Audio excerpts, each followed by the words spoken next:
Good morning, காலை வணக்கம். Wales academy charitable ட்ரஸ்ட்டில் உங்கள் எல்லாரையும் வரவேற்பது உங்கள் விஜய் நம்பியார். தினமும் காலையில் 5 to 10 minutes மெசேஜ் சொல்கிறோம். இது mind renewal message, mind renewal ப்ரோக்ராம்லேருந்து வருது. மைண்ட் ரினியூவல் ப்ரோக்ராம் 20 வருஷம் ரிசர்ச்லேருந்தும் 25 வருஷம் எக்ஸ்பீரியன்ஸ் இருந்தும் பேசிகிட்டு இருக்கிறோம். 20 வருஷம் ரிசர்ச்ன்றது ரொம்ப டெப்த்தில் இன்டெப்த் ரிசர்ச் ஆகிருக்கு. எல்லா விஷயத்தையும் நாம் பண்ணியிருக்கோம். உங்கள் வாழ்க்கையில் எந்தெந்த பாகத்தில் என்னெல்லாம் பிரச்சனை வரும் எல்லாமே எங்களுக்கு தெரியும். உங்கள் வாழ்க்கையில் ஃபினான்ஸில், ஹெல்த்தில், எதில் வந்தாலும் என்ன பிரச்சனை வந்தாலும் எங்களுக்கு அது தெரியும். அது எப்படி வந்தது, என்னதுன்றது தெரியும். அதனால் இந்த இந்த விஷயத்தை நம்ம பேசுகிறது வெறும் ஏனோ தோணுன்னு பேசலை. ரிசர்ச் பண்ணி எக்ஸ்பீரியன்ஸ் ஆகி அது டெய்லி எக்ஸ்பீரியன்ஸில் பண்ணிவிட்டு பேசிகிட்ருக்குறோம். அதனால் இது உங்களுக்கு ரொம்ப உதவியாக இருக்கும். இதை நீங்கள் டெய்லி கேட்டிங்கன்னா நிச்சயமாக ஒரு பெரிய வெளிச்சம் உங்களுக்கு கிடைக்கும். நிச்சயமாக ஒரு இண்டிபெண்ட் வாழ்க்கை உங்களுக்கு கிடைக்கும். சந்தோஷமான வாழ்க்கை கிடைக்கும். பிரச்சனை இல்லாத, கவலை இல்லாத ஒரு வாழ்க்கையை நீங்கள் பெறுவீர்கள். நிச்சயமாக பெரிய வெற்றி உங்களுக்கு கிடைக்கும். அதனால் தொடர்ந்து கேளுங்கள். தொடர்ந்து கேட்க வேண்டும். ஆழமாக, கவனமாக கேட்க வேண்டும். ஏதோ ஏனோ தானோன்னு கேட்கக்கூடாது. ரொம்ப ரொம்ப முக்கியம். ரொம்ப ஆழமாக கேட்க வேண்டும். தொடர்ந்து கேட்க வேண்டும். அப்போ மட்டும்தான் இதோட எஃபெக்ட் உங்களுக்கு கிடைக்கும். எல்லோரையும் வரவேற்கிறோம்.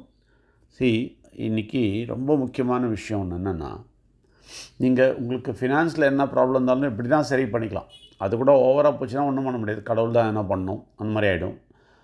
இருந்தாலும் சில விஷயங்கள்லாம் நம்மளால் நிச்சயமாக எப்படி தான் ஹேண்டில் பண்ணிடலாம். வெளியில் இருக்கிற விஷயங்கள், வெளி விஷயங்கள் எது வேணால். ஆனால் நம்ம பாடியில் ஹேண்டில் பண்ணுறதுன்றது டாக்டரால் கூட முடியாத காரியம். ஏன்னா சில விஷயங்கள் வெளியே தெரியவே தெரியாது. பாடியில் என்ன நடக்குதுன்னு தெரியவே தெரியாது. டாக்டருக்கும் தெரியாது. அது எப்போ பிரச்சனை ஆச்சோ அப்போ தான் அவர் பார்ப்பார், லொக்கேட் பண்ணுவார். நிறைய பேர் சொல்லுவாங்க, ஐயோ இது என்னங்க முன்னாடியே லொக்கேட் பண்ணியிருக்கலாம். அப்போ டாக்டரே சொல்லுவார், தெரியாதுங்க, சடனாக வருதுன்னு சொல்லுவார். அதனால் அந்த கண்ட்ரோலு முழுசாக உண்மையாகவே இந்த உடம்போட கண்ட்ரோலில் கடவுள்கிட்ட தான் இருக்குது.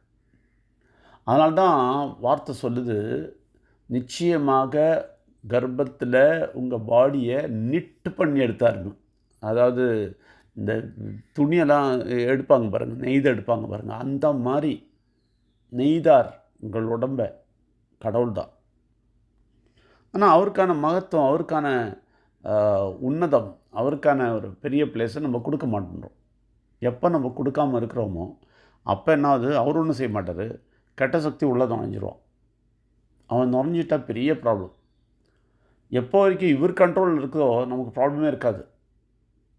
ஆனால் இந்த உலகத்தில் இவன் உள்ளே வந்து கண்ட்ரோல் பண்ண தொடங்கிட்டா நிச்சயமாக அது வியாதியாக போய் முடியும். அதனால் உண்மையாகவே பாடியை அந்த மாதிரி தான் பண்ணியிருக்காரு. உண்மை தான் பண்ணியிருக்காரு. இப்போ ஆன்டி ஆக்சிடென்ட்ஸ் இல்லாமல் வாழவே முடியாது. இந்த லெவலுக்கு வந்தாச்சு. ஏன்னா கெட்ட சக்தி அவ்வளோ ஆக்கிரமிச்சாச்சு, நம்ம பாடியை கூட ஆக்கிரமிச்சாச்சு. அதனால் தான் ஃப்ரீ ரேடிக்கல்ஸ்னு ஒன்று இருக்குது கேட்டா, அதுதான் கெட்ட சக்தியோட பெரிய ஆயுதம்.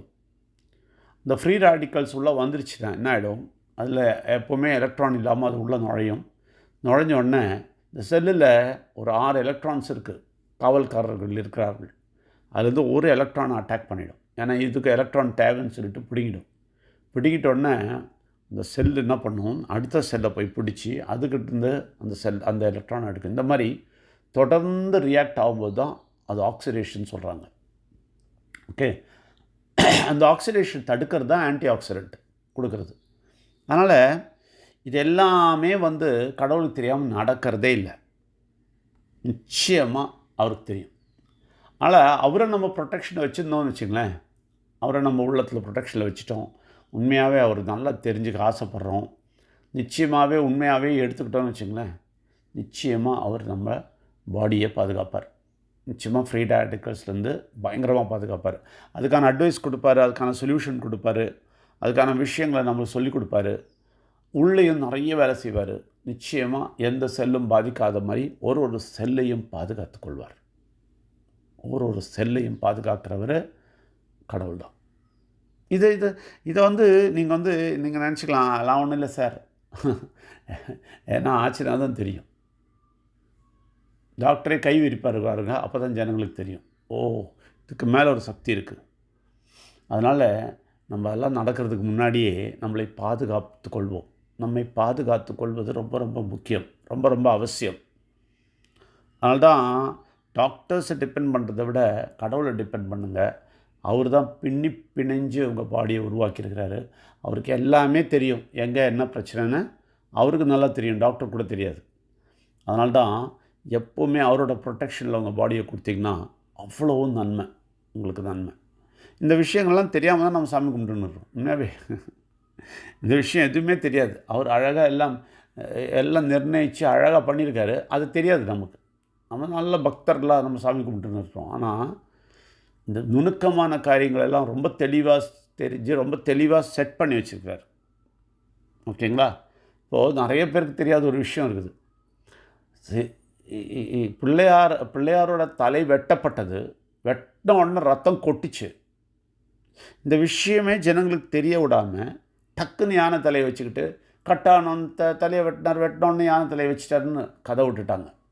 ஆனால் ரத்தம் முழுசாக வெளியே வந்தது. தன் பாடியில் இருக்கிற ஒவ்வொரு பார்ட்லேருந்து எல்லா ரத்தமும் வெளியே வந்தது. என்ன காரணம் அப்படின்னா, அந்த ரத்தத்தால் மட்டும்தான் நம்மளை பாதுகாக்க முடியும் என்று கடவுள் தீர்மானித்தார்.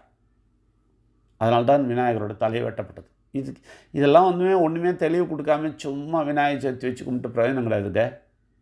இந்த உண்மையை எடுத்து இந்த அர்த்தத்தை புரிந்து நீங்கள் உள்ளே எடுத்துக்கிட்டால் தான் உங்களுடைய செல்ஸ் பாதுகாக்கப்படும். தெரிஞ்சுங்க. இந்த ரத்தத்துக்கு அவ்வளோ பவர் இருக்குது. அதனால தான் இந்த ரத்தத்தை இவங்க குங்குமமாக வச்சுக்கிறாங்க. நீங்கள் டிவியில் வச்சுக்கலாம், ரைட்டா? ஆயுத பூஜையில் எல்லாத்துக்கும் வைக்கிறீங்க, சைக்கிளில், டிவியில், எல்லாத்துலேயும் வைக்கிறீங்க, பெட்டியில் எல்லாத்தையும் வைக்கிறீங்க, ரைட்டா? ஆனால் உங்கள் செல்லில் யாருங்க வைக்கிறது?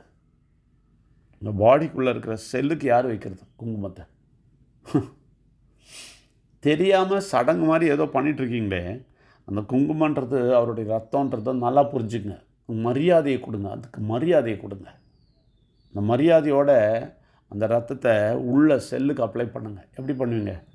நிச்சயமாக பிரார்த்தனை பண்ணி கடவுள்கிட்ட சொல்லி, கடவுளே நிச்சயமாக விநாயகரோட ரத்தத்தை நான் இந்த பாடி ஃபுல்லாக அப்ளை பண்ணுறேன், எல்லா இடத்துலையும் அவர் ரத்தத்தை அப்ளை பண்ணுறேன். நிச்சயமாக என் பாடியில் எங்கேயுமே எந்த செல்லும் டேமேஜ் ஆகக்கூடாது. எல்லா செல்லும் ஒரு செல்லையும் நீங்கள் பாதுகாப்பீங்கன்னு நான் நம்புகிறேன். அதனால் நான் என்னுடைய உடம்பை சமர்ப்பிக்கிறேன்னு அவர்கிட்ட சொல்லணும். புரியுதுங்களா? குங்குமம் வெளியில் அப்ளை பண்ணலாம், உள்ளே யார் அப்ளை பண்ணுறது? இந்த செல்லுக்கு யார் அப்ளை பண்ணுறது? இதை சொல்லி கொடுக்காமல் விட்டுட்டாங்க. அதனால தான் தேவையில்லாத சடங்கெல்லாம் அழகாக பண்ணுவீங்க. உங்களுக்கு தேவையானதை நீங்கள் செய்யாமல் இருக்கிறீங்க. உங்கள் பாடியை ப்ரொடெக்ட் பண்ணாமல் இருக்கிறீங்க, அப்படியே விட்றீங்க. அப்புறம் நோய் வந்தோன்னே டாக்டர்கிட்ட ஓடுறீங்க. வராமல் தடுத்து கொள்ளுங்கள். 25 வருஷமாக நாங்கள் தடுத்துட்ருக்குறோம், தடுத்து நிறுத்துகிறோம். அவன் எங்களை தொல்லை செய்யாமல் நாங்கள் பார்த்து கொள்கிறோம். அதை தான் உங்களுக்கும் சொல்லிக் கொடுக்குறோம். அதனால் இது சின்ன விஷயம் கிடையாது. நம்ம இங்கே சொல்லிகிட்டு இருக்கிறது ரொம்ப பெரிய விஷயம். இதை நிச்சயமாக தொடர்ந்து கேளுங்கள். அதனால் பிள்ளையாரோட ரத்தத்தை எப்படி எப்படி உபயோகிக்கணும், எப்படி அவரை அந்த ரத்தத்தால் நம்மளை எப்படி பாதுகாத்தணும்னு கற்றுக்குங்க, தெரிந்து கொள்ளுங்கள். வெறும் பிள்ளையார் தலையை வெட்டி யானை தலையை வச்சு சும்மா விநாயகர் சதுர்த்தி கும்பிட்டுக்கிட்டு நீங்கள் நடந்தீங்கன்னா சாபமும் எல்லா வியாதியும் தான் உடம்புல ஏறும். அதனால தான் நிறைய பேர் பாடுபட்டுறாங்க. பாடுபட்டோன்னா சொல்கிறாங்க, ஐயோ பாடுபடுறோம். ஏன் நீங்கள் இதை கற்றுக்கணும்னு சொன்னபோது கற்றுக்க மாட்டேங்கிறீங்களே, அனாவசியமாக இப்போ நினைக்கிறீங்களே, அனாயாசமாக நம்மளை தூக்கி போட்டுடுறீங்களே. இப்படி செய்யாதீங்க. கவனத்தை கொடுங்க, கடவுள் பயத்தோடு இருங்க. நிச்சயமாக இந்த எல்லா தன்மைகளையும் தெரிந்து கொள்ளுங்கள். பிள்ளையானவருடைய தன்மைகளெல்லாம் தெரிந்து கொள்ளுங்கள். நிச்சயமாக விக்னேஸ்வர் எவ்வளோ பலமானவர், நம்ம பாடியிலேருந்து நம்ம விஷயம் எல்லாமே ஹேண்டில் பண்ணுறவர் தெரிஞ்சுக்குங்க. இதை தெரியாமல் நம்ம வெறும் ஓமன் முன்னாடி போட்டு அவரை மட்டும் எல்லாத்துக்கும் பிள்ளையார் சொல்லி போட்டு தொடங்கினீங்கன்னா எந்த பிரயோஜனமும் கிடையாது. அவரை புரிந்து கொள்ளாமல் உங்களுக்கு எந்த பிரயோஜனமும் கிடையாது. வெளியில் மாத்திரம் எழுதிக்கிறீங்க, எல்லாத்துலேயும் ஃபஸ்ட்டு அவர் பேரை போடுறீங்க, எந்த பிரயோஜனமும் கிடையாது. அர்த்தம் தெரியாமல் அவரை உள்ளே எடுக்காமல் உங்களுக்கு எந்த பிரயோஜனமும் கிடையாது. அதனால்தான் இந்த ஆரோக்கியத்துலேருந்து, உங்கள் பண வசதியிலேருந்து, உங்கள் பணப்பிரச்சனைலேருந்து எல்லாத்தையுமே பாதுகாக்கிறவர் அவர் தான்.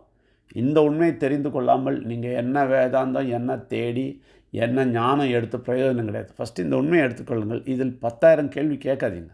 சரண்டர் ஆகுங்க, சப்மிட் பண்ணுங்கள், கடவுளுக்கு சப்மிட் பண்ணுங்கள். நான் எல்லாம் எடுத்துகிட்டு நான் முன்னாடி போகிறேன், நான் பாதுகாப்போடு போகிறேன், அவ்வளோதான், கடவுளுக்கு நன்றி, அவ்வளோதான், அதோடு நிறுத்துங்க. ஆராய்ச்சி பண்ணிகிட்டு இருக்காதீங்க. சொல்கிறத கேட்டுட்டு கரெக்டாக செஞ்சுட்டு போயிட்டே இருங்க. ஆராய்ச்சி நாங்கள் பண்ணிட்டோம், நீங்கள் பண்ண வேண்டாம்.